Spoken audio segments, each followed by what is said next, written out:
பாஜகவை சேர்ந்த வேட்பாளர். வெறும் பாஜக மட்டும் இல்ல, ஆர்எஸ்எஸ் அமைப்பே நேரடியா பேக்கப் பண்ற ஸ்ரீதர் வெம்பு மாதிரியான பெரிய முதலாளிகள் சப்போர்ட் இருக்கக்கூடிய ஒரு வேட்பாளர் பாஜகவில் இருந்து நிற்கிறார். இந்த களம் எப்படி இருக்கும் நினைக்கிறேன்? ஒரு கவுன்சிலராக இருந்து அந்த பகுதி மக்களை முதல்ல ஏதாவது ஒரு உதவி செய்யுங்க. கவுன்சிலராக கூட ஜெயிக்க வாய்ப்பு இல்லை.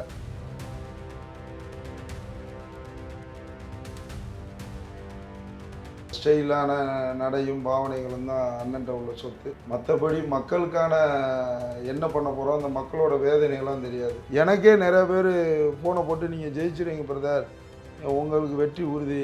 பாஜகவிலிருந்தே உங்களுக்கு கால் பண்ணுறாங்க.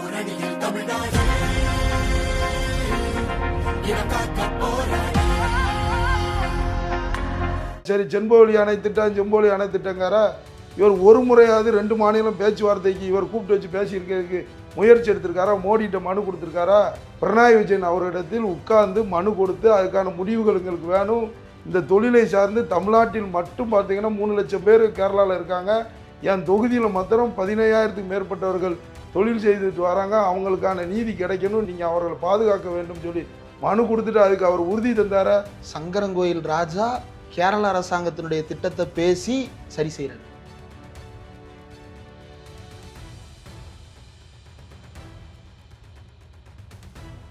ஒன்றிய அரசு ஜல்ஜீவன் திட்டத்துக்கு தர வேண்டிய 3000 கோடியை தராம வச்சிருக்கிறது வாசுதேவநல்லூர் தண்ணி தட்டுப்பாட்டுக்கு காரணமா இருக்கு. அந்த திட்டம் வந்துச்சுன்னா இன்னும் 30 ஆண்டு காலம் இந்த மக்களுக்கு தண்ணீர் பிரச்சனையே வராது. இஸ்லாமிய தொப்புள்குடி உறவுகள் 25,000 வாக்காளர்கள் இருக்கிறார்கள். நம்மளுடைய கிறிஸ்துவ சமுதாய மக்கள் 23,000 பேர் இருக்காங்க.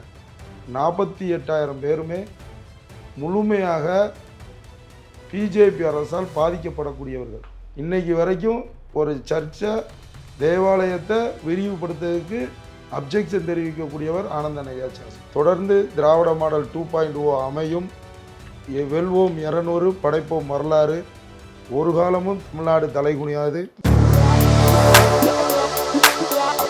Welcome to on record.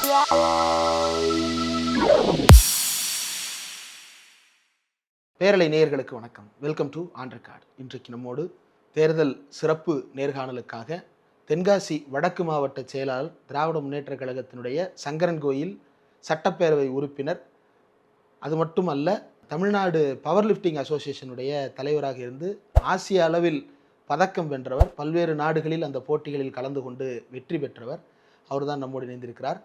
திரு ராஜா அவர்கள். சார் வணக்கம். வணக்கம். எப்படி இருக்கீங்க? நல்லா இருக்கேன். கடைசியாக சங்கரன்கோயிலில் நடைபெற்ற ஒரு இந்தி திணிப்புக்கு எதிரான ஒரு கண்டன கூட்டத்தில் உங்களை பார்த்து ரொம்ப உற்சாகமான முழக்கங்களோடு வந்தீங்க. அப்போது இளைஞரணி தம்பிமார்கள் கூட நோட்டீஸ் கொடுத்துட்டு வந்துட்டு இருந்தாங்க. என்னல சும்மா போகிறீங்க, கோஷத்தோடு போங்களே அப்படின்னு சொல்லிட்டு இந்தி திணிப்பை என்றும் எதிர்ப்போம், அண்ணா வழியில் அயராது நடப்போம்னு முழக்கத்தோடு போனீங்க. இன்றைக்கு களம் எப்படி இருக்குது? அரசியல் களம் திராவிட மாடல் ஆட்சி களமாக மாறி இருக்கிறது. குறிப்பாக சொல்ல வேண்டுமென்றால் இருமொழி கொள்கையில் தலைவர் அவர்கள் வலுவாக அதில் உறுதியோடு இருக்கிறார். அதில் எந்த ஒரு மாற்று கருத்து இல்லை. இப்போ இந்தி அப்படிங்கிறத கொண்டு வரக்கூடாது அப்படிங்கிறதுல ஒன்றிய மோடி அரசுக்கு பாடம் புகட்டும் வகையில் தமிழ்நாடு முழுவதும், அதாவது தமிழ்நாட்டில் இருக்கக்கூடிய இளைஞர்கள் எழுச்சியோடு இருக்கிறார்கள். அதில் எந்த ஒரு மாற்று கருத்து இல்லை. அதனால் இந்தி இனி தமிழ்நாட்டில் நுழையதுக்கு ஒரு காலமும் அனுமதிக்க மாட்டோம் என்பதில் இளைஞர்கள் தெளிவான அரசியல் கற்றுக்கொண்டு இருக்கிறார் என்பது இந்த நேரத்தை தெரிவித்துக் கொள்கிறேன். தேர்தல் களத்தில் முதல்ல சங்கரன்கோயிலில் சட்டப்பேரவை உறுப்பினராக இருந்தீங்க, இப்போது வாசுதேவநல்லூருக்கு மாறி இருக்கீங்க. தொகுதியாக மாற்றம் இருந்தாலும் கூட நீங்கள் 2 தொகுதிக்கும் சேர்த்து தான் மாவட்ட செயலாளராக பணியாற்றிட்டு இருக்கீங்க. இந்த தொகுதி மாற்றத்தை எப்படி பார்க்குறீங்க? எனக்கு ஒன்றும் புதிதாக தெரியலை. சங்கரன்கோயில் சட்டமன்ற உறுப்பினராக இருக்கும்போது வாசு தொகுதியும் நான் நீங்கள் சொன்ன மாதிரி மாவட்ட கழக செயலாளராக தலைவர் அவர்களை அறிவித்து வாசும் சங்கரன்கோயிலும் என் இரு கண்களாக தான் பார்க்கேன். அதனால் வாசில் எந்த ஒரு நிகழ்ச்சியாக இருந்தாலும், அது நகராட்சி நிகழ்ச்சி, டவுன் பஞ்சாயத்து நிகழ்ச்சி, ஊராட்சி உள்ளாட்சி துறையில் ஏற்படுத்தக்கூடிய நிகழ்ச்சிகள் அத்தனை நிகழ்ச்சியிலுமே நான் கலந்து கொண்டிருக்கேன். அதனால் ஒவ்வொரு கிராமத்தில் என்னென்ன தேவை இருக்குது, அவங்க நான் போகும்போது மனு கொடுக்குறது, நம்மளை சந்திக்கும் போது குறைகளை சொல்வது, கோரிக்கை வைப்பது என்பது இயல்பாக அந்த மக்களிடத்தில் நான் அறிமுகம் ஆனவன் தான். எனக்கு ஒன்றும் இந்த தொகுதி புதிதாக நாங்கள் யாரையும் சந்திக்க வேண்டிய அவசியம் இல்லை. ரெண்டாவது, எங்கள் இதில் உள்ளாட்சி பிரதிநிதிகள் எல்லாருமே திமுக தலைவர்கள் தான். அது நீங்கள் ராயகிரி எடுத்தாலும் சரி, சிவகிரி எடுத்தாலும் சரி, வாசநல்லூர் எடுத்தாலும் சரி, அதே போல் புளியங்குடி நகராட்சி எடுத்தாலும் சரி, வாசநல்லூர் யூனியன் சேர்மனும் எங்களோட இயக்கத்தை சேர்ந்த ஒன்றிய கழக செயலாளர், அதே போல் சங்கரங்கோயில் யூனியன் சேர்மனும் எங்களுடைய இயக்கத்தை சேர்ந்த மூத்த ஒன்றிய செயலாளர். அவங்க தான் தலைவராக இருக்காங்க, பெருந்தலைவராக. ஸோ இவங்க எல்லா கட்டமைப்பும் எனக்கு சங்கரங்கோயிலோட இங்கே வாய்ப்பு அதிகம். ஓகே. அதாவது கூட்டணி கட்சி கூட ஒரு யூனியன் இருக்குது, நாங்கள் அங்கே சார்ந்து அங்கே இருக்கவங்க நிகழ்வோடு இருக்கோம். ஆனால் வாசு அப்படி கிடையாது, முழுக்க முழுக்க திமுக கோட்டையாக இருக்கிறது. ஓகே. அதனால் எங்களுக்கு எந்த ஒரு பெரிய தேர்தல் களம் வந்து ஈஸியாக மக்களை அப்ரோச் பண்ணி சின்னத்தையும் கொண்டு போகிறதுல எங்களுக்கு எளிது. கடந்த 5 வருஷத்துல கிட்டத்தட்ட ஒரு 3 வருஷம் பொங்கல் வந்து சிவகிரியில கொண்டாடுனீங்க அப்படின்னு இல்லை, இயல்பாகவே சமத்துவ பொங்கல் என்பது சங்கரங்கோயில் தொகுதியில் ஒரு பாயிண்ட் எதுனா சட்டமன்ற அலுவலகம், அங்கே வச்சு கொண்டாடுவோம். இன்னொரு பகுதி எதுனா சிவகிரியில் 100 பொங்கல் வச்சு அது பிறகு அது 200 ஆகி இன்றைக்கி 500 பொங்கல் வைக்கக்கூடிய அளவிற்கு ஆண்டுக்கு ஆண்டு கூடிக்கிட்டே அங்கே வந்து நல்லாயிருக்கும். சிவகிரியை பார்த்தீங்கன்னா அந்த மக்கள் வந்து அவ்வளோ மனமகிழ்ச்சியோடு எங்கள் கூட எல்லா விஷயத்துலேயும் பகிர்ந்து கொண்டு அவங்க வீட்டில் ஒருத்தராக எங்களை பார்க்கக்கூடிய நிகழ்வு, எங்களுக்கு கொடுக்கக்கூடிய மரியாதை, அது ரொம்ப மனமகிழ்ச்சியாக இருக்கும். அதனால் சிவகிரி நிகழ்ச்சினாலே நான் எதையும் மிஸ் பண்ணுறதே கிடையாது. சிவகிரி மக்களுக்கு அப்படி உங்கள் மேலே பாசம் வர்றதுக்கு என்ன காரணம்? அவங்க கூப்பிட்ட உடனே எல்லா நிகழ்வுக்கும் நான் போயிருந்தேன். ஓகே. ரெண்டாவது, அவங்களுக்காக நான் ஒரு தடவை சட்டமன்றத்தை கூட அரை நாள் லீவ் போட்டுட்டு வந்து அந்த நிகழ்ச்சியில் கலந்துருக்கேன். அதனால் அவங்க என்னை ரொம்ப நேசிப்பாங்க அந்த மக்கள். நீங்கள் வரணும்பாங்க. கடைசி இல்லை எனக்கு சங்கரங்கோயில் தான் இருந்தேன். கடைசி இன்றைக்கி தலைவர் அவர்களே முடிவெடுத்து மக்கள் மன்ற முடிவெடுக்கிறதுக்கு தலைவர் அவர்கள் உத்தரவு பிறப்பித்த மாதிரி இன்றைக்கி வாசநல்லூரில் ஓகே எனக்கு இன்றைக்கி களமாடுவதற்கு ஒரு வாய்ப்பு தந்த தலைவர் அவர்களுக்கு நான் நன்றியை தெரிவித்துக் கொள்கிறேன். இதில் குறிப்பாக என்ன சொல்லணும்னா, 49 ஆண்டுகள் கழித்து இன்றைக்கி திமுக நேரடியாக களங்காணக்கூடிய ஒரு மிகப்பெரிய வாய்ப்பு எனக்கு கிடைச்சதுங்கிறது வந்து அதுக்கான சான்ஸே இல்லை. தலைவர் அவர்களுக்கும் எங்களுடைய துணை முதலமைச்சர் சின்னவர் உதயநிதி அண்ணன் அவர்களுக்கும் எங்களுடைய மண்டல பொறுப்பாளராக தூத்துக்குடி பாராளுமன்ற உறுப்பினர் அக்கா கனிமொழி கருணாநிதி அவர்களுக்கும் நான் இந்த நேரத்தில் நன்றியை தெரிவித்துக் கொள்கிறேன். இந்த பகுதியில் அணுகிறதுக்கு ரொம்ப சிரமமான மலைப்பகுதிகளும் சேர்ந்துருக்கு.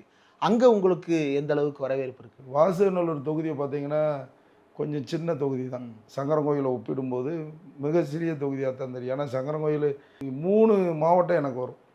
சங்கரங்கோயில் தொகுதியில் கோயில்பட்டியில் உள்ள தாலுகா சேர்ந்தது இளையசெந்தல் பிற்கான்னு சொல்லி அங்கே ஒரு பகுதி வரும். திருநெல்வேலியிலேருந்து மானூரில் உள்ள தாலுகாவில் சேர்ந்த வன்னிக்கோணந்தல் பிற்காவும் வரும். ஸோ நான் திருநெல்வேலி கலெக்டரும் பார்க்கணும், தூத்துக்குடி கலெக்டர்ட்டையும் கோரிக்கை வைக்கணும், தென்காசி கலெக்டர்ட்டையும் நாங்கள் பார்க்க வேண்டியிருக்கும். அதனால் எனக்கு 3 மாவட்டம் சேர்ந்த ஒரு தொகுதியாக இருந்துச்சு. நான் அங்கேருந்து கோயில்பட்டி போகணுன்னா எப்படி பார்த்தாலும் 40-50 நிமிஷம் ஆகும் எங்கள் சங்கரங்கோயிலேருந்து. அதே நான் திருநெல்வேலி போகணுன்னாலும் அங்கேயும் அரை மணி நேரம் 40 நிமிஷம் ஆகும். இது பெரிய தொகுதியாக இருந்துச்சு. இந்த பக்கம் கரிவலம் வந்த நல்லூர் பருவக்குடி விளக்கு வரைக்கும் எனக்கு வரும். ஸோ இது ஒரு சுற்று வட்டமாக இருந்துச்சு. ஆனால் அப்படி இல்லைங்க. புளியங்குடி எடுத்துக்கிட்டேன்னா வரிசைக்காக இருக்கும். புளியங்குடி நகராட்சி, அது பிறகு வாசநல்லூர் பேரூராட்சி, அது பிறகு சிவகிரி பேரூராட்சி, அப்படியே ரைட் எடுத்தால் ராயகிரி பேரூராட்சி. அந்த ராயகிரி பேரூராட்சியிலேருந்து தெற்கணிக்கு பார்த்தீங்கன்னா வாசநல்லூர் ஒன்றியம் கம்ப்ளீட்டாக முடிஞ்சிருது. அதுக்கு அடுத்து சங்கரங்கோயில் ஒன்றியம், அது ஒரே road, Rajapalayam road. So railway ஸ்டேஷனும் பாம்பு கோயில் சந்தை. ஸோ ஒரு சின்ன கட்டமைப்புக்குள்ளே ஒரு அழகான தொகுதி. அதை விட என்னென்னா எல்லாருமே முப்போகமும் செழிப்போடு இருக்கக்கூடிய இந்த பகுதி. அங்கே பார்த்தீங்கன்னா நிலத்தடி நீர் 100% இல்லைன்னு தமிழ்நாடு அரசே அரசாணை கொடுத்துருக்கு. 800 அடி கீழே போர் போட்டாலும் தண்ணி வராது. இங்கே 80 அடி போடுறதுக்குள்ளே தண்ணி செழிப்பாக இருக்கக்கூடிய பகுதி. குடிநீர் பிரச்சனை மாத்திரம் சில கிராமங்களில் தொடர்ச்சியாக இருக்குது. காரணம் என்னென்னா, முத்தமிழங்க டாக்டர் கலைஞர் அவர்கள் ஆட்சி அப்போ கொண்டு வந்த கூட்டு குடிநீர் திட்டத்துக்கு அப்புறம் எந்த ஒரு ஆட்சி வந்தோம், அதாவது அம்மையார் ஆட்சியாக இருக்கட்டும், இல்லை அமைச்சருங்க இருந்தாங்க சங்கரங்கோயிலில், யாரும் அந்த கூட்டு குடிநீர் திட்டத்தை கொண்டு வரல. அதனால் இங்கே என்னென்னா, மக்கள் தொகை பெருக்க வந்து 35 ஆண்டுகள் முன்பு வந்த திட்டம். அதுக்கு பிறகு அதே பைப்பு அதே தண்ணி தான் வருது, அதே அளவு தான் வருது. அதில் ப்ரெஷரும் கொடுத்தாலுமே பெருசாக கொண்டு வர முடியாது. ஸோ அந்த அப்போ மக்களுக்கு விகிதாச்சார அடிப்படையில் கொடுக்கும்போது மக்கள் தொகை பெருக்கத்தால் அங்கே தட்டுப்பாடு நிலவக்கூடிய சூழ்நிலை. ரெண்டாவது, பழைய பைப்புங்கனால சிமெண்ட் பைப் அப்போ போட்டது, அது உடைப்பு ஏற்படும் போது அதை சரி செய்ய 4 நாள் 5 நாள். இதனால் தண்ணீர் பிரச்சனைங்கிறது ஒரு பகுதிக்கு 3 நாள் கழித்து 5 நாள் கழித்து வரக்கூடியது இந்த பைப்பு உடஞ்சிச்சின்னா 10 நாள் 15 நாள் ஆயிடுது. இது ஒரு மிகப்பெரிய சவாலான ஒரு பகுதி. நான் போகிற கிராமங்களில் அந்த கேள்வி வைக்காங்க. அவங்களுக்கு நான் இந்த நேரத்தில் சொல்கிறது என்னென்னா, நம்மளுடைய திராவிட மாடல் ஆட்சியில் நம்ம சங்கரங்கோயில் நகர் பகுதியில் வந்து ஒரு கூட்டு குடிநீர் திட்டம் ஏற்படுத்தப்பட்டு அதிமுக ஆட்சியில் அந்த திட்டம் கொண்டு வந்தாலும் அதுக்கு நிதி ஒதுக்காமல் போன ஆட்சி தான் எடப்பாடி பழனிசாமி அவர்களுடைய ஆட்சி. ஆனால் தலைவர் அவர்கள் வந்தவுடன் அந்த கூட்டு குடிநீர் திட்டத்துக்கு வழங்க வேண்டிய நிதிகளை வழங்கி எதிர்க்கட்சி கொண்டு வந்ததுன்னு தடுத்து நிறுத்தலை. ஏன்னா அந்த திட்டம் வந்து அந்த மக்களுக்கான தேவைப்படக்கூடிய திட்டம், நகரப்பகுதியில் இருக்கக்கூடிய மக்களுக்கு நிதிகளை ஒதுக்கி இன்றைக்கி 2 நாளைக்கு ஒரு திருப்பு அந்த திட்டம் வெற்றி நடை போட்டு கொண்டு இருக்கிறது என்றால் அது திராவிட மாடல் ஆட்சியில் அது நம்மளுடைய மாண்புமிகு குடிநீர் வழங்கல் துறை அமைச்சர் நேரு அவர்கள் நேரடியாக வந்து திறந்து வைத்து அங்கேருந்து ஜம்பு வச்சு தான் ராஜபாளையம், ஸ்ரீலிபுத்தூர் எல்லா பக்கத்துக்குமே அந்த தண்ணி சாத்தூர், சிவகாசிக்கெல்லாம் போகுது. அப்போது இந்த மாதிரி ஒரு திட்டம் வந்த மாதிரி ரூரல்லையும் வரணும் அப்படின்னு சொல்லிட்டு சட்டப்பேரவையில் ஒவ்வொரு ஆண்டு சட்டமன்ற கூட்டத்தொடரிலையும் நான் எந்த துறை சார்ந்து பேசினாலும், விளையாட்டுத்துறையில் ஒரு தடவை பேசியிருக்கேன், ஒரு தடவை நகராட்சி நிர்வாகத்துறையில் பேசியிருக்கேன், ஒரு தடவை ஊரக வளர்ச்சித்துறையில் பேசியிருக்கேன், ஒரு தடவை போக்குவரத்து துறையில் பேசியிருக்கேன். ஆனால் எந்த துறையில் பேசும்போதும் நான் வைக்கக்கூடிய முதல் கோரிக்கை கூட்டு குடிநீர் திட்டம், புதிய கூட்டு குடிநீர் திட்டம் வேணும்னு. அது இறுதியாக கடந்த ஆண்டுக்கு முந்தின ஆண்டே அதுக்கான மதிப்பீடு போடப்பட்டு மானூர் ஒன்றியம், நம்மளுடைய எம்மநல்லூர், மேலநீதி நல்லூர் ஒன்றியம், குருவிகுளம் ஒன்றியம், சங்கரங்கோயில் ஒன்றியம், வாசநல்லூர், இந்த 5 ஒன்றியத்தை உட்பட்டு 600 கோடி ரூபாய் மதிப்பீடு போடப்பட்டு ஏஎஸ்சி என் பேக்கில் இருக்குது. ஓகே, யார் கேட்டாலும் நான் எடுத்து காமிச்சிருவேன். அது என் பேக்கில் எப்போதுமே இருக்கும். ஏன்னா நான் சென்னை போகிற நேரம்லாம் இந்த நிதி என்னாச்சுன்னு அமைச்சர் அண்ணன் KN நேரு அவர்கள் புதிய பேருந்து நிலையத்தை திறந்து வைக்க சங்கரங்கோயிலுக்கு ஒரு வடம் இருக்கும், அது வருகை இருந்த போது கூட இந்த கூட்டு குடிநீர் திட்டம் என்னை கேட்டுக்கிட்டே இருக்காங்க. உறுதியாக ஒன்றிய அரசு நிதியை நிறுத்தி வச்சுருக்காங்க. அனுப்பி வச்ச உடனே முதல் திட்டம் இதைத்தான் நிறைவேற்றுவாங்க. இன்றைக்கி நிறைவேற்றக்கூடிய திட்டம் அத்தியாவசிய தேவையான திட்டமாக இருக்கிறது. 600 கோடி ரூபாய் மதிப்பீட்டில் அந்த திட்டம் வந்து தான் இப்போ ஆட்சி அமைச்சா உறுதியாக பெற்று வந்துடுவேன். ஓகே, எப்படியாவது சண்டை போட்டு ஏற்கனவே சமீரன் சார் தான் அங்கே கலெக்டராக இருந்தாரோ அவருக்கு தெரியும். இல்லை, அப்போ ஒன்றிய அரசு ஜல்ஜீவன் திட்டத்துக்கு தர வேண்டிய 3000 கோடியை தராமல் வச்சிருக்கிறது வாசுதேவநல்லூர் தண்ணி தட்டுப்பாட்டுக்கு காரணமாக இருக்கு. காரணம் ஓகே, உண்மையாக உறுதியாக அந்த திட்டம் வந்துச்சுன்னா இன்னும் 30 ஆண்டு காலம் இந்த மக்களுக்கு தண்ணீர் பிரச்சனையே வராது. ஒரு தலைமுறையே கொண்டாடலாம். அந்த அளவிற்கு அந்த திட்டம் வந்து ஒரு மிகப்பெரிய திட்டம். அதை பெற்றுத்தந்தால் அதை விட எனக்கு பெருமை வேறு எதுவும் இல்லை. தலைவர் அவர்களுக்கு என்று நன்றியோடு இந்த மக்கள் இருப்பாங்க, நாங்களும் இருப்போம். வாசுதேவநல்லூர் தொகுதியை பொறுத்தவரையில் மலைப்பகுதிகளிலையும் சிலர் குடியிருக்கிறாங்க. அந்த பகுதிகளில் எப்படி இருக்கும்? மலைவாழ் மக்கள் இருக்கக்கூடிய பகுதி வாசு தொகுதி. ஆனால் எனக்கு எப்போவுமே கொஞ்சம் காடை நேசிக்கக்கூடியவன் தான். ஓசைன்னு சொல்லிட்டு கோயம்புத்தூரில் அந்த அமைப்பில் இருந்தேன். அப்போ ஒவ்வொரு நேரமும் ட்ரெக்கிங் போகிறது. என்ன அமைப்பு அது? ஓசைன்னு சொல்லிட்டு ஒயில்டு டெவலப்மெண்ட் ஆர்கனைசேஷன் மாதிரி ஒரு அமைப்பு, காளிதாஸ்ன்னு சொல்லி சார் தான் அந்த அமைப்பை பண்ணிக்கிருக்காங்க. அவங்க முழுக்க வனவிலங்கு கணக்கெடுக்க போகிறது, அங்கே உள்ள ட்ரைபிள்ஸுக்கு ஹெல்ப் பண்ணுறது. பிறகு கோயம்புத்தூரில் கலெக்டரே வீட்டில் மரத்தை வெட்டனா கூட அவர்கிட்ட பெர்மிஷன் வாங்காமல் வெட்ட முடியாது, ஆணி அடிக்க விட மாட்டாங்க. அவர் அப்போ நான் கேட்டேன் அவர்கிட்ட, நீங்கள் என்ன சாதனை பண்ணியிருக்கீன்னு கேட்டப்போ 10,000 கோடி ரூபாய் ரயில்வே திட்டத்தை வந்து நிறுத்தணும், அதுதான் எங்களுடைய மிகப்பெரிய சாதனை. காடு வழியாக கொண்டு போகிறதுக்குன்னு இருந்த திட்டத்தை நிறுத்தி இன்றைக்கி வந்து அதை பாதுகாக்கக்கூடிய இதில் பண்ணிக்கிருக்கோன்னாங்க. பிறகு யானைகள் ட்ரெயினில் அதிகமாக அடிபடுவதற்கும் அவங்க முயற்சி எடுத்தாங்க. இப்போ நாங்களும் அதுக்கான முயற்சி வனவலங்கு நம்ம வனத்துறை செக்ரட்டரி அந்த அம்மாவை பார்த்து நாங்களும் யானைகளுக்கான புதிய அந்த கண்டுபிடிக்கக்கூடிய சாதனங்கள்லாம் இப்படி ரெடி பண்ணலான்னு சொல்லி நம்மளுடைய நண்பர் மூலமாக அதை பாண்டியராஜன் சொல்லி சோசியல் சர்வீஸ் பண்ணுறாங்க, அவர் கூட சேர்ந்து அந்த முயற்சி எடுத்தோம். அதனால் அந்த காடுங்கிறது வந்து எனக்கு ரொம்ப வனங்கிறது பிடிச்சமான விஷயம். ஸோ நான் உள்ளாறு நம்மளுடைய அதே மாதிரி நவாச்சோலைக்கு உள்ளே இருக்க அந்த அங்கெல்லாம் மலைவாழ் மக்கள் இருக்காங்க. அதில் தலைவர் செல்லையான்னு சொல்லியிருக்காரு. அவரை எப்போ வந்தாலும் சிஎம்ஐ பார்க்க கூப்பிட்டு போயிடும். அவருக்கு ரொம்ப சந்தோஷமாக இருக்கும். அந்த தேன்பாட்டில் கொடுத்து தலைவர்கிட்ட நல்லா பேசுவார். ஸோ அவர் கூட நாங்கள் கிறிஸ்மஸ் கொண்டாடினோம். அவங்க கூட சமைச்சு கிறிஸ்மஸ் அன்னைக்கு எங்கள் நிர்வாகிகள் எல்லாரையும் கூப்பிட்டு போய் அங்கே சாப்பிட்ருக்கோம். அது மாதிரி உள்ளாரில் தீபாவளி அன்னைக்கு அவங்க கூட சமையல் பண்ணி நாங்கள் நிர்வாகிகளோடு அங்கே சாப்பிட்ருக்கோம். அன்னைக்கு நீங்கள் வேறு தொகுதி? நான் சங்கரங்கோயில், ஆனால் முழுக்க இங்கே வந்துடுவேன். ஓகே. பிறகு அந்த மக்கள் ஒரு 2 வீடு மாத்திரம் இல்லை, அவங்களுக்கு குடியிருப்பு வசதி செய்து கொடுத்த போக 2 வீடு இல்லை. அப்போ எங்கள் இயக்கத்தை சார்ந்த தலைமைச் செயற்குழு உறுப்பினர் அண்ணன் யுஎஸ்சி சீனிவாசன் அவர்கள் 1 ஏக்கர் நிலம் அவர் சொந்த இடத்த தான் இவங்களுக்கு வீடு கட்ட கொடுத்துருந்தாங்க. ஏன்னா அவங்க மலையில் இருக்கவங்க கீழே அவங்களுக்கு இடம் கிடையாது, அரசு புறம்போக்கு இடம் பக்கத்தில் இருந்துச்சு, இவர் கொடுத்துருந்தாங்க. அந்த இடத்துல கூரை வீட்டில் இருந்துச்சு. இப்போ அந்த வீடும் கட்டிடம் கொடுக்கறதுக்கு கலெக்டர் மூலமாக அனுமதி பெற்று கொடுத்தோம். இப்போ அந்த வேலை நடந்துக்கிருக்கு. ஓகே. இது போக அதுக்கு முன்னால் உண்டு உறைவிட பள்ளி இருந்துச்சு. அப்போ நான் போகிற நேரம்லாம் அந்த ஸ்கூலுக்கு போவேன். அங்கே போய் அங்கே என்ன தேவை அவங்களுக்கு இங்கே தான் கலெக்டர் இடத்துல உடனே தெரிவித்து அங்கேயும் புது கட்டடம் வேணும் அப்படின்னு சொல்லி அங்கேயும் கட்டட வேலை நடந்து கொண்டு இருக்கிறது. இது மட்டுமல்ல, அந்த நவாச்சோலையில் இருக்க செல்லையா வந்து அவர் நாட்டு வைத்தியத்தில் ரொம்ப சிறந்தவர், ரொம்ப டேலண்டாக பண்ணுவார் அந்த மலையில் கிடைக்கக்கூடிய மூலிகை வச்சு. அதனால் அவர்கிட்ட 2-3 பேர் வந்து ட்ரீட்மெண்ட் இருந்தப்போ நானுமே எங்கள் நிர்வாகிகளை நீங்கள் அங்கே போங்க, அந்த கால் பிரச்சனை இதெல்லாம் இருந்துச்சுன்னா நீங்கள் போங்க சரி பண்ணி விடுவாருன்னு அவர் கூட ஒரு ஐக்கியமாகவே ஆயாச்சு. அதனால் நான் எனக்கு சீட்டு கிடச்சோடனே ஃபோன் பண்ணார், ஐயா நீங்கள் வந்தது எங்களுக்கு ரொம்ப சந்தோஷம்ண்ணே, ஒன்றும் கவலைப்படாம இனிமேல் நாங்கள் அந்த பக்கம் இன்னும் பஸ்ஸு அதே மாதிரி உள்ளாரில் பஸ்ஸு நான் தான் தொடங்கி வச்சு அதை அந்த திட்டத்தின் மூலமாக பெற்றுக் கொடுத்தேன். தொகுதிக்கு வர்றதுக்கு முன்னாடியே நிறைய வேலை பண்ணியிருக்கீங்க. இங்கே வந்து என்னைய பொறுத்தளவு அடிக்கல் நாட்டு விழாவாக இருக்கட்டும், திறப்பு விழாவாக இருக்கட்டும், அதே மாதிரி கட்சி நிகழ்ச்சிகள் பொதுக்கூட்டம் போடுறது, தெருமுனை பிரச்சாரம் போடுறது, போய் நிர்வாகிகள் வீட்டில் நல்லது கெட்ட நடந்தால் யாரும் துக்க விசாரிக்க செல்லும்போது நான் ஆளாக போய் நிற்கிறது என்னோடய வழக்கம். ரொம்ப முக்கியமான பாயிண்ட்டு. இன்றைக்கி இருக்கிற தமிழ்நாட்டு அரசியலில் ரொம்ப தேவையான ஒரு விஷயத்த சொல்லியிருக்கீங்க.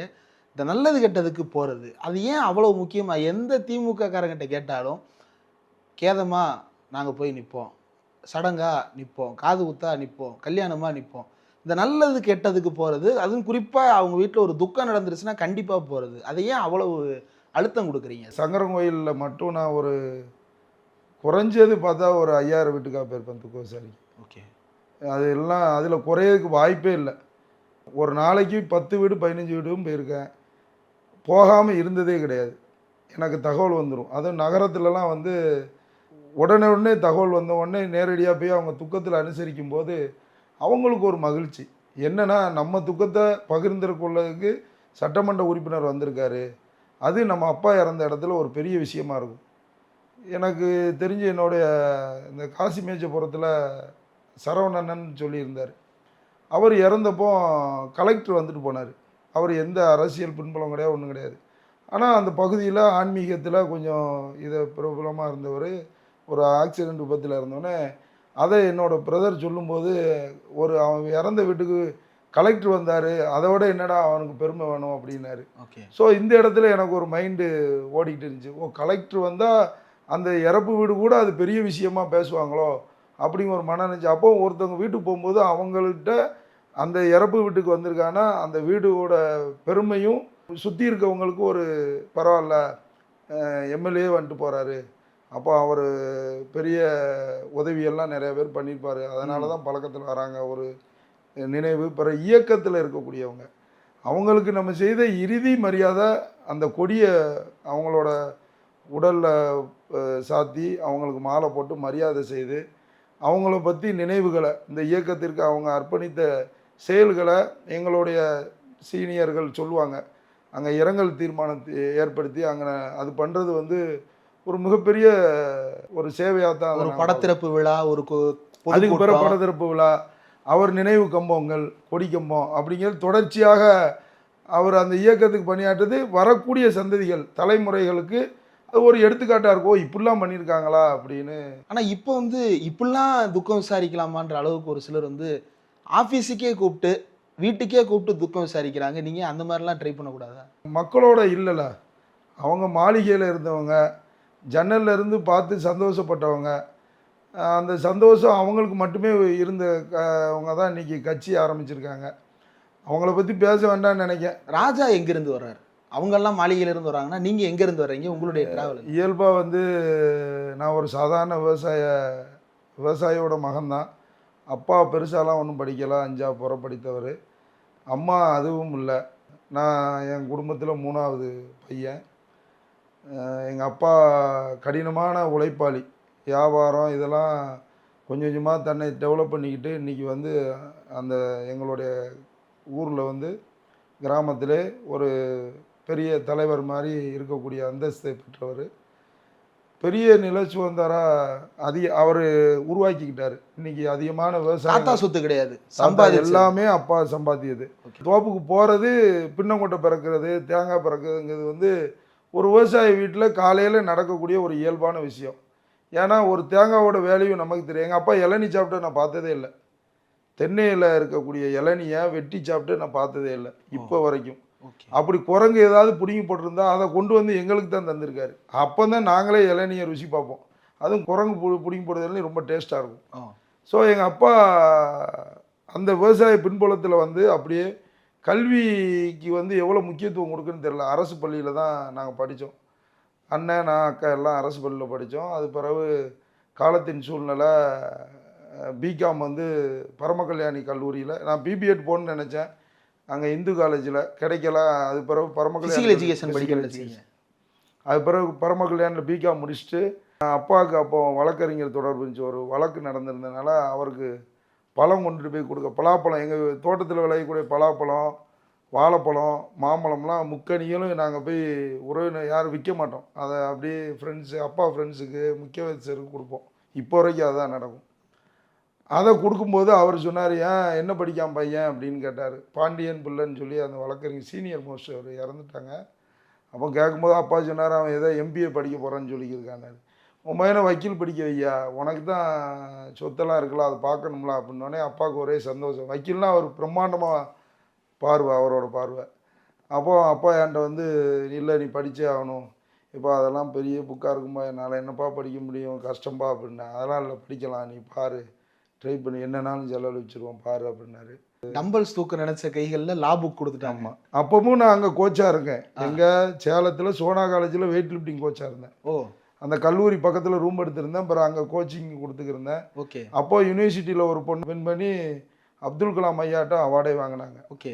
எனக்கு அந்த பொண்ணு பேர் கான்டாக்ட்லாம் இல்லை, சொல்கிறேன் அந்த பொண்ணு பேர் தெரியல. ஆனால் கூட இருந்து மாதவன் சொல்லி கோச்செல்லாம் இருந்தார். அவர் நாங்கள் எல்லாம் அந்த பொண்ணு தயார்படுத்தினோம். அதனால் அங்கே கல்லூரி படிப்பு முடிச்சுட்டு அப்படியே வழக்கறிஞர் தொழிலை டெவலப் பண்ணணும் அப்படின்னா அரசியல் கலை நமக்கு வேணும். ரெண்டாவது பேசிக்காக எனக்கு அரசியலுங்கிறது ரொம்ப பிடிக்கும். அந்த உயரமான மனிதன் வெள்ளை சட்டை வெள்ளை வேஷ்டி கட்டி தோரணையாக நிற்க பார்க்கும்போது நம்மளும் இப்படி நிமிர்ந்த பார்வை நேர்கொண்ட நடைங்க மாதிரி அது ஒரு லுக்கு. அதில் ஆர்வம் அதிகம். கருப்புசாமி பாண்டி அண்ணாச்சியை பார்த்து தான் அரசியலுக்கு போகணுன்னு ஒரு ஆர்வம் இருந்துச்சு. ஓகே. அவங்க கூட்டம் நடக்கும், அப்போ எங்கள் ஊரில் போய் பார்க்குறது, அவர் வரும்போது போய் பார்க்குறதுன்னு. அப்புறம் அண்ணாச்சி தான் எனக்கு முதல்ல தென்காசி நகர இளைஞரணி துணை அமைப்பாளர் பதவி போட்டாங்க. ஓகே.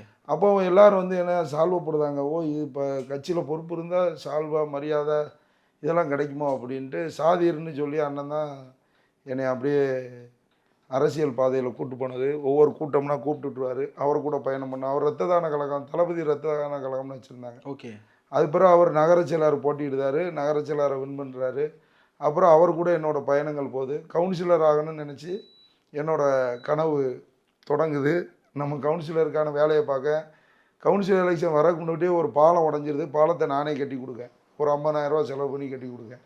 அது பிறகு நிதி இல்லை. ஆமாம், அது பிறகு எங்கெங்கெல்லாம் யார் யாருக்கு என்ன தேவையோ நானே போய் ஸ்பாட்டில் போய் பண்ணுறது, பசங்களை ரெடி பண்ணி நீ இங்கே போய் அன்னதானம் போடுறது, திருவிழானா ஒரு ஃபங்க்ஷன் நடத்துறது, பொங்கல் போட்டி நடத்துறதுன்னு ஊருக்குள்ளே ஒரு அந்த அரசியல் புன்புலத்தோடு இருக்கக்கூடிய ஒரு இதாக வந்துருச்சு. வந்தால் சிந்தாமணியாக ராஜாவை கூப்பிடுவோம் அப்படிங்கிற ஒரு மனநிலையை உருவாக்கியாச்சு. ஓகே.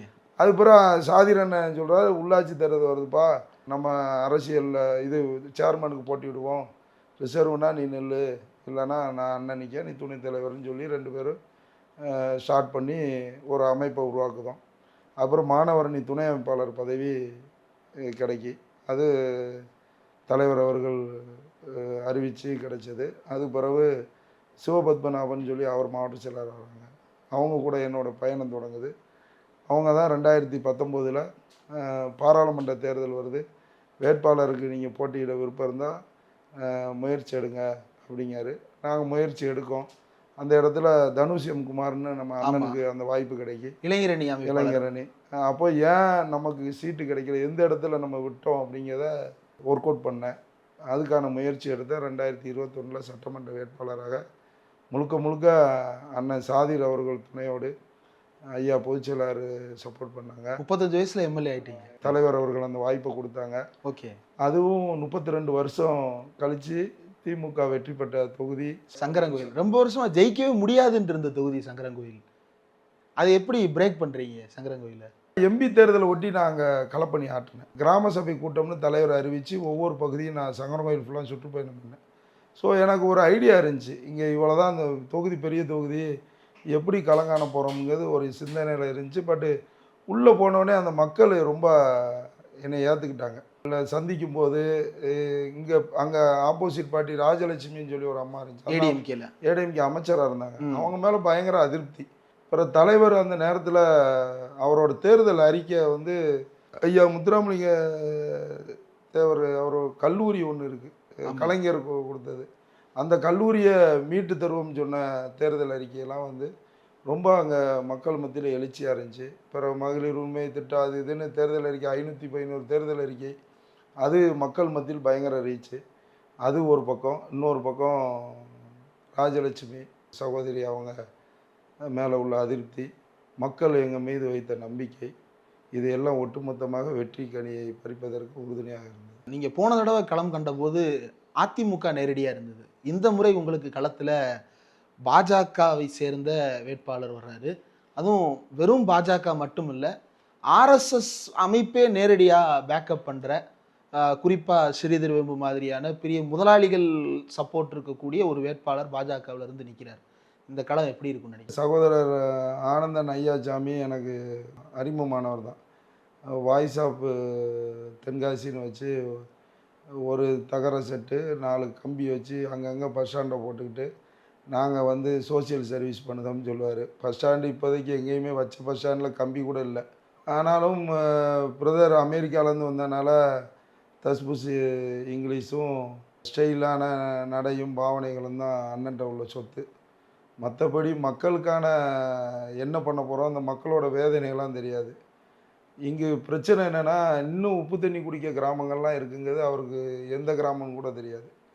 அது ஒரு வழி, அது அந்த மக்களோடு இறங்கி நிற்கணும். ஆனால் பிரதருக்கு அது வாய்ப்பு இல்லை. இன்னொரு விஷயம், 2022 தான் அவர் உள்ளே வாராரு, வந்து தலைவராகிறாரு, மாவட்ட தலைவராகிறாரு, செயல்படுதார். கட்சிக்காரங்களுக்கு உள்ளேயே அவருக்கான மரியாதை இல்லை. ஓகே. அங்கே யாரையும் ரெஸ்பான்ஸ் பண்ணதில்லை. ஓகே. ஏன் ரெஸ்பான்ஸ் இல்லைன்னா, யாரையுமே அவர் பொருட்படுத்தவே கிடையாது. அவரை யார் கோஷம் போட்டு துண்டு போடுறானோ அவனுக்கு மாத்திரம் ரெஸ்பான்ஸ் பண்ணுற மாதிரி, எனக்கே நிறைய பேர் ஃபோனை போட்டு நீங்கள் ஜெயிச்சிருவீங்க பிரதர், உங்களுக்கு வெற்றி உறுதி, அவரெல்லாம் யாரும் கட்சிக்காரங்களை யாரும் மதிக்கவே கிடையாதுன்னு ஒரு புறம்.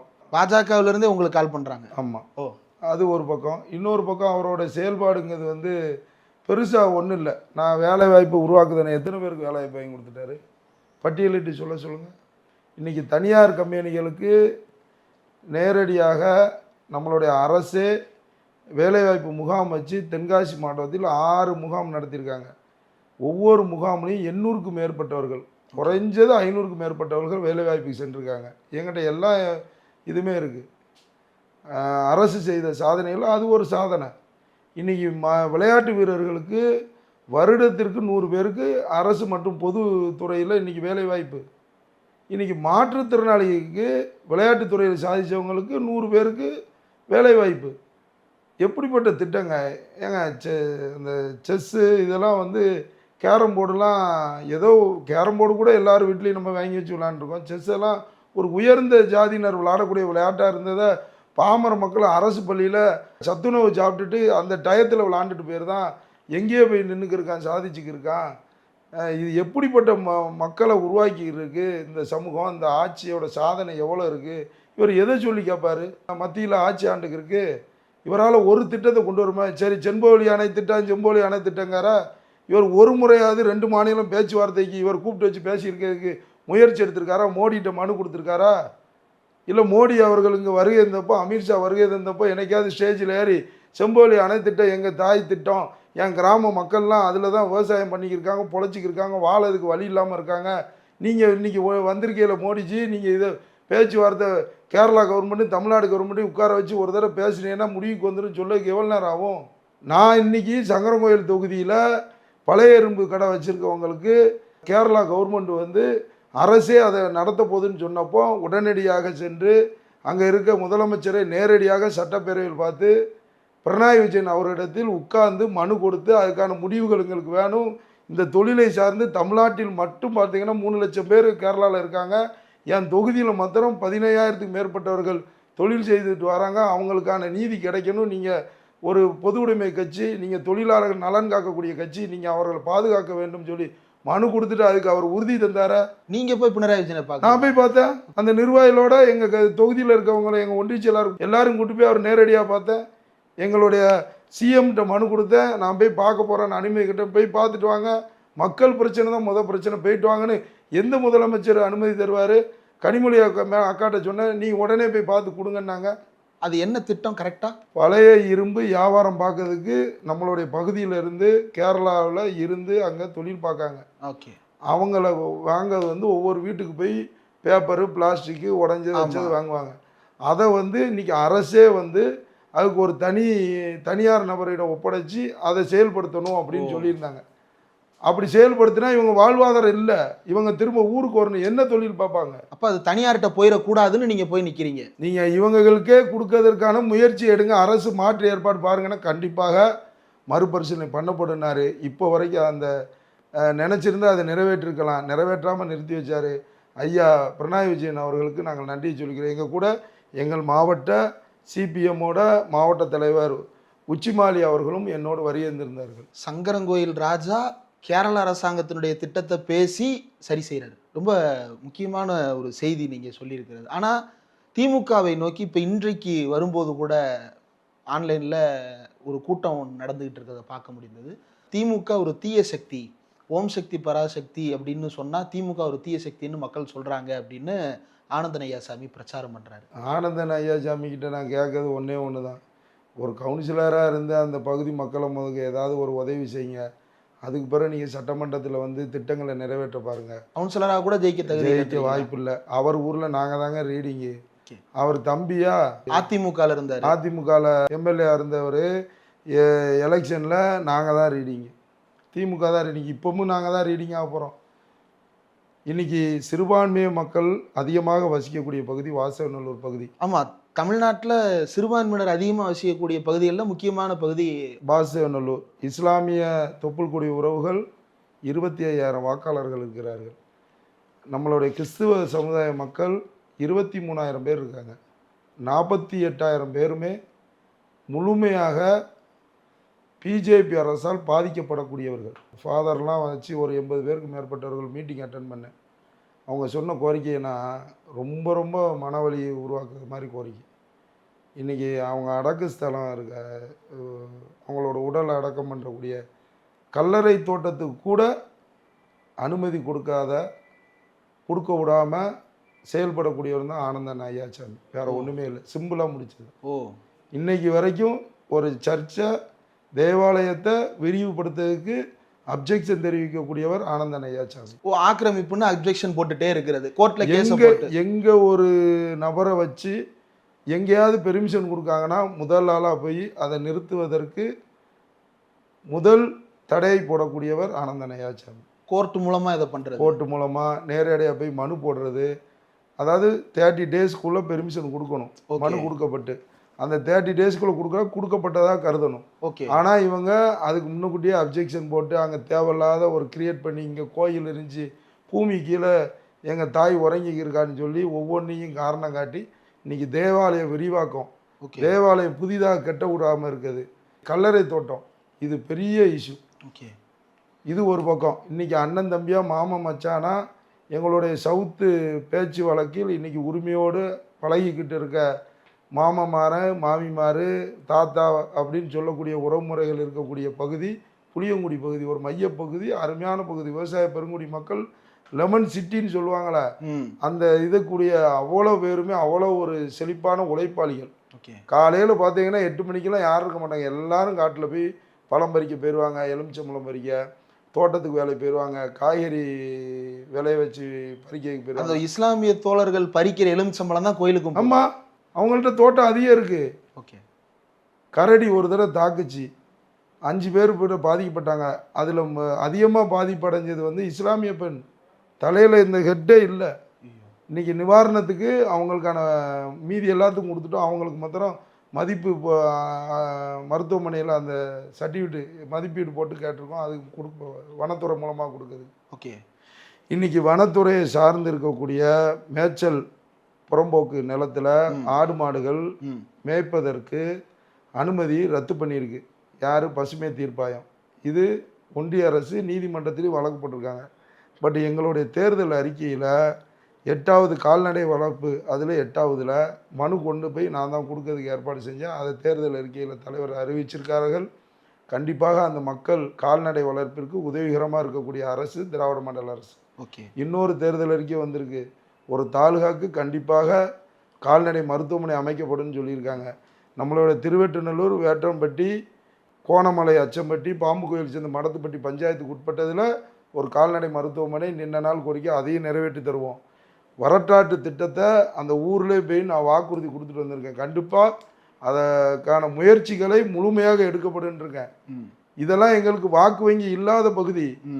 ஆனால் நாங்கள் இவ்வளோ முயற்சி எடுத்து அதை சரி செய்வதற்கு உறுதியாக செயல்படுவோம். ஓகே. எங்களுக்கு தேவை வாய்ப்பு வாய்ப்பை மாத்திரம் தாங்க. எங்கள் தலைவர் அதைத்தான் சொல்கிறாரு. நீங்கள் வாய்ப்பு தாங்க. உங்களை பொருளாதார வளர்ச்சியில் இன்றைக்கி டபுள் டிஜிட்டில் எந்த மாநிலமாக இருக்கா? தமிழ்நாடை தவிர 11.19% இன்றைக்கி வளர்ச்சி அடைஞ்சிருக்கு. மக்கள் மகிழ்ச்சியாக இருக்காங்க. இன்றைக்கி திட்டத்தெல்லாம் அறிவித்தோம்னா அவ்வளோ மகளிர் உரிமை தொகை ஆட்சி அமைச்சா 2000 ரூபா. நலத்திட்டம் ஓட்டா மாறிடும்னு நினைக்கிறீங்களா? ஓட்டா மாறாது. ஆனால் உரிமைகளை மீட்டெடுக்க அது பயன்படும். இன்றைக்கி ஒரு தனித்துவமாக ஒரு பெண் இன்றைக்கி வெளியே வராங்க, யாரையும் சார்ந்து இல்லாமல். இதே எங்கள் அம்மா அவங்க பிறக்கும் போது எங்கள் தாத்தாவையும் பாட்டியும் நம்பியிருந்தாங்க. எது வேணாலும் தாத்தா பாட்டி தான் வாங்கி கொடுக்கணும். சரி, திருமணமான பிறகாது கணவன் ஃப்ரீடம் கிடைக்குன்னா கணவர்கிட்ட தான் எங்கள் அம்மா எனக்கு தெரிஞ்சு கடையில் போய் சேலை எடுத்ததே கிடையாது. எங்கள் அப்பா எடுத்துகிட்டு வர சேலை தான் அவளுக்கு இந்த கலர் தான் அந்த கடையிலே இருந்துங்க மாதிரி அழகாக இருக்குது அப்படின்பா. சரி, எங்கள் அப்பா இருக்கட்டும், நாங்கள் பெரிய ஆளானால் சம்பாதிச்சு எல்லாம் செஞ்சோம். ஏன்ட்ட தான் கேட்டிருக்கா, எல்லாம் ஒரு 500 ரூபா கொடுறா அப்படின்னு. அவளுக்குன்னு இது வரைக்கும் காசு வச்சுருந்ததே கிடையாது. ஆனாலும் கிடைக்க காசை சேமித்து திரும்ப எங்களுக்கு தான் கொடுப்பாள். ஆசையே இல்லாத ஒரு ஆள்னா அது தாய் தான், அது பெண் தான். அந்த பெண்களுக்கு நீயும் நினச்சதை வாங்கிக்கா, நீயும் நினச்ச செயலை செய்யன்னு சொல்லி உரிமை தொகைன்னு தான் கொடுத்து 1000 ரூபா கொடுக்காங்க. அதை 2000 ரூபா ஆக்காங்க. விட உரிமையை பெருசாக உரிமையை இது எப்படி ஓட்டாக மாறும்? என் அண்ணனுக்கு நாங்கள் பார்க்கங்களாங்க, கிராமத்துக்கு போகிறேன், எனக்கு இவர் தானே எனக்கு தாராரு, என் பிள்ளையா தாரான், இவருக்கு தானே ஜெயிக்கணும், இவர் தான் வரணும். இது ஓட்டு இல்லைங்க, இது உரிமையில சொல்லுதாங்க, இவர் தான் வரணும், இவர் தான் ஜெயிக்கணும்னு. ஓகே. நான் ஒரு வீடியோ கூட போட்டுவிட்டுருக்கேன். ஒரு பாட்டி சாமி ஆட்டிட்டு சொல்லுது, நீ ஜெயிச்சிருயா, ஜெயிச்சிருவ, நீ இவர் கட்சியிலா, அவர் தானே எனக்கு எல்லாம் தராரு, ஜெயிப்ப கண்டிப்பாக அப்படிங்க. இன்னும் நிறைய நலத்திட்டங்கள் இந்த தொகுதியில் ரொம்ப பிரதானமான கோரிக்கைகள்னு இருந்தாலும் கூட குறிப்பாக பெண்களுக்கு தனியாக ஒரு அரசு கலைக்கல்லூரி அப்படின்ற கோரிக்கை வைக்கப்படுது. இல்லை, இப்போ நம்மளை மனோக்கல்லூரி வந்து புளியங்குடியில் இருக்குது. இது நீண்ட நாள் கோரிக்கை. எம்பி கனிமொழி அக்கா கூட ஒரு டைம் கேட்டாங்க, ஏன் அங்கே கலைக்கல்லூரி வைப்பதற்கான சாத்தியக்கூறு இல்லையா, அதுக்கான முயற்சி எடுக்கலையான்னு.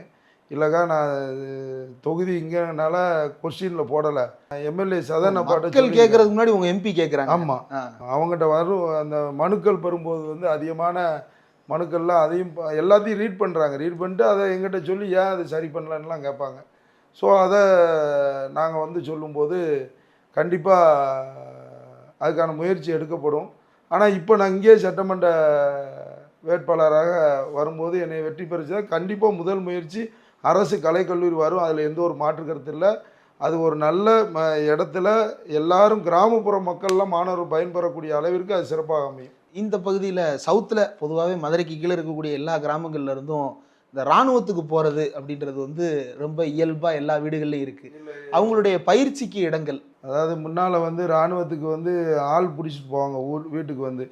இப்போ அந்த நிலை மாறி வீட்டுக்கு ஒருவர் இராணுவத்துக்கு போகணும்னு சொல்லி சங்கரங்கோயில் தொகுதியில் அதிகமாக உண்டு.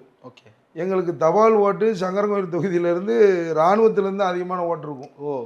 அதனால் சங்கரங்கோயிலில் உள்ள இளைஞர்கள்லாம் என்கிட்ட சொன்னப்போ சின்னவர்கிட்ட எங்களுடைய துணை முதலமைச்சர் இடத்தில் நாங்கள் போய் சொன்னோம், எங்களுக்கு ஸ்டேடியம் வேணும்னோம். இல்லை, மாவட்ட ஹெட் ஆஃபீஸில் தான் நாங்கள் ஸ்டேடியம் கொடுக்க முடியும், இல்லை வீரர்கள் எங்கே இருக்காங்களோ அங்கே கொடுக்கலாம் அப்படின்னா. அப்படி ப்ரொசீஜரில் ஹெட் குவார்ட்டர்ஸில் தான் கொடுப்போம், தென்காசியில் தான் கொடுப்போம் அப்படின்னு. அப்போ வேறு என்ன வழி இருக்குது அப்படின்னு. மினி ஸ்டேடியத்துக்காக தாங்க அப்படின்னோம். அப்போ மினி ஸ்டேடியத்துக்கு இடத்த பார்த்தா கிரவுண்டு, அதாவது தென்வடலாக தான் கிரவுண்டு போடணும், அந்த 400 மீட்டர் சுட்டு. அப்போ தான் வெயில் அடிக்கையில் ஓடும். இது கிளமையில் போட்டால் வெயில் அடிக்கும்னாங்க. அதெல்லாம் இல்லை, எங்கள் ஆள் நீங்கள் காம்படிஷன்லாம் நடத்தாண்டாங்க, நாங்கள் ஓடுறதுக்கு எங்களுக்கு தாங்கங்கன்னு சொல்லி ப்ரெஷர் கொடுத்து அந்த இடத்த ஓகே பண்ணி இன்றைக்கி அடிக்கல் நாட்டி அதுக்கான பணி நடந்துக்கிருக்கு. அதே போல் இங்கே வந்து அரசு ஸ்கூல் இருக்குது, government school, higher secondary school இருக்குது. அந்த ஸ்கூலில் அன்றைக்கி நான் கிரவுண்டுக்கு போய் வாக்கு சேகரிக்காக நடந்து போனப்போ அங்கே உள்ள ஒரு இளைஞர் சொன்னார், எங்களுக்கு இங்கே கிரவுண்டெல்லாம் சரி செய்து தர யாரும் இல்லை, நீங்கள் இதில் கவனம் செலுத்தினார். உறுதியாக மினி ஸ்டேடியம் அங்கே வரும். எங்களுடைய துணை முதலமைச்சர் அவர்கள் விளையாட்டுத்துறையும் அவர் தான் பார்ப்பாங்க. அவங்கன்னா நாங்கள் ஈஸியாக வாங்கிட்டு வருவதற்கு எங்களுக்கு எளிய முறையில் அதை பெற்றுத் தருவேன் என்பதை இந்த நேரத்தில் சொல்லிக் கொள்கிறேன். அதே போல் இங்கே பிரதான இன்னொரு பிரச்சனை இருக்குது, மார்க்கெட்டு. அந்த மார்க்கெட்டு நீண்ட நாள் பிரச்சனையாக இருக்கிறது. அது பேச்சுவார்த்தையில் உடன்பாடு எட்டாமல் இருக்குது. அதையும் கட்டடம் கட்டி வியாபார பெருங்குடி மக்களுக்கு அது பயனுள்ளதாக அந்த திட்டம் நிறைவேற்றப்படும். பஸ் நிலையம் கண்டிப்பாக விரிவாக்கம் செய்யப்பட்டு இன்னும் அதில் எடுத்து மக்கள் பயன்படக்கூடிய அளவிற்கு சிறப்பான ஒரு பஸ் நிலையமாக அமைப்பதற்கும் தரம் உயர்த்தப்படும். இரண்டாம் நிலை நகராட்சியாக தான் இருக்கும், முதல்நிலை நகராட்சியாக கொண்டு வருவதற்கான முயற்சியும் எடுப்பேன் என்பதை இந்த நேரத்தில் தெரிவித்துக் கொள்கிறேன். நிறைவாக உங்களுடைய தொகுதி மக்களுக்கு நீங்கள் நேரடியாக ஏதாவது சொல்ல விரும்புனீங்கன்னா சொல்லலாம். உங்களில் ஒருவன், உங்களுக்காக உழைக்க ஒரு வாய்ப்பு தாருங்கள். கண்டிப்பாக நீங்கள் எதிர்பார்க்கக்கூடிய அளவிற்கு அதிகமாகவே எங்களுடைய உழைப்பு இருக்கும். ஏன்னா எங்கள் தலைவர் கற்றுத்தந்தது மக்களோடு இரு, மக்களோடு வாழ், மக்கள் தேவை அறிந்து அதை செயல்படுத்து என்று எங்களுடைய பேரறிஞர் அண்ணா கூற்று. முத்தமிழறிஞர் டாக்டர் அவர்களும் எங்களை வழிநடத்தியது தான். இப்போது எங்களுடைய தலைவர் நம்பர் 1 முதலமைச்சர் தளபதியார் அவர்களும் மக்களுக்கான திட்டங்களை தான் இன்று நாங்கள் செய்திருக்கிறோம், செயல்படுத்துவோம். தொடர்ந்து திராவிட மாடல் 2.0 அமையும். வெல்வோம் 200, படைப்போம் வரலாறு. ஒரு காலமும் தமிழ்நாடு தலைகுனியாது. நன்றி, வணக்கம். நன்றி சார். உங்களுடைய தொகுதியில் உங்களுடைய பணிகள் தொடரட்டும். உங்களுடைய கடுமையான பணி சூழலுக்கு மத்தியிலையும் நேரம் ஒதுக்கி எங்களுக்கு இந்த நேர்காணல் தந்ததற்கு நன்றி. அடுத்த முறை உங்களை சட்டமன்றத்தில் சந்திப்போம். நன்றி.